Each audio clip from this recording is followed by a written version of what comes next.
Staðan er 13-3, hvernig finnst þér á leikinn?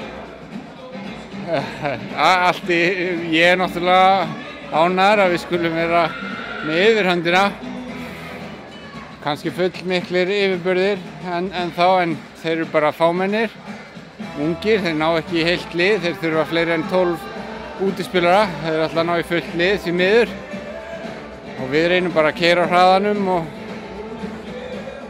og ég átti kannski ekki von á því að við erum með svona mikla forystu eftir 2 lótur. Og hvað gerist í lokin? Heldur þið gefið meira í eða ætlið að slaka á? Vonandi bara eins. Við viljum náttúrulega komast frá þessum leik með sigur og leið vinna í ákveðnum atriðum og vinna í hausnum á okkur sjálfum, halda einbeitingu og svona og sýna það að við kunnum að spila með yfirhundina en það er alltaf dálítið sérstakt að spila svona leiki sömu hvorum megin maður og erfitt að kannski halda einbeitingunni. Og hvernig hafið farið á stað finnst þér í upphafi tímabilsins, norðamenn? Ágætlega, við erum ánægðir með að hafa náttúrulega unnið 3 leiki, töpuðum einum. Vonandi siglum við 4.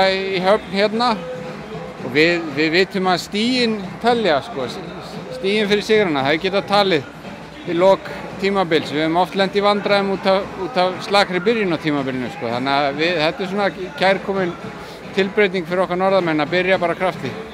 Góð start, herru, gangið vel með lokin, takk fyrir. Takk. Takk Harry, 18-4, hvað getur við sagt? Ég veit það ekki. Það er heller ekki hægt að segja. Bara grátlegt, bara skammast mín fyrir SF sem er eitt elsta íþróttafélag á landinu. Við erum að tapa svona, þetta er hrikalegt. Við höfum allir að skammast okkar, það er ekkert annað í stöðunni. Ég menn einhver ástæð til að skamma sín, þetta var erfiður leikur og þið virkuðu svolítið þungir, er það rétt hjá mér eða? Já, það er alltaf erfitt þegar við erum setti bara leik eftir leik eða hverjum einasta leikdegi. Tökum föstudag, þriðjudag, föstudag og svo fáum við viku reyndar í pásu núna, en mikið veikindi, ég var sjálfur veikur bara mánudag, þriðjudag, miðvikudag með 39 stiga hita. Og ég ætla ekki að afsaka mig við því, þetta var alveg skelfilegt, bara allir, við höfum allir að taka þetta inn á okkur. Við höfum leik á þriðjudaginn og það er bara aðeins að horfa á þetta og núna í kvöld svo leggjum við til hliðar og on to the next one. Og hvað heldur það með í svona einna helst batna? Er þetta sóknin, er þetta vörnin eða er þetta úthaldið? Hvað heldur þetta sé? Þetta er bara öll liðs heildin held ég. Já, við erum bara, við erum ekki með neina fyrirmyndir í rauninni núna.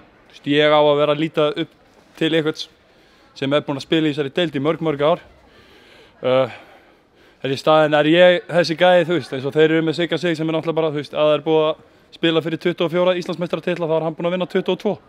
Skilur, það er náttúrulega bara, það er fullt af reynslu í hinu liðinu og í flest öllum hinu liðunum. En þetta er ekki búið, það er nóg eftir? Nei, það er nóg eftir, við tökum þetta bara inn á okkur og lærum aðeins að þessu. Það er ekkert annað í stöðunni. Gangi vel í framhaldinu. Takk fyrir.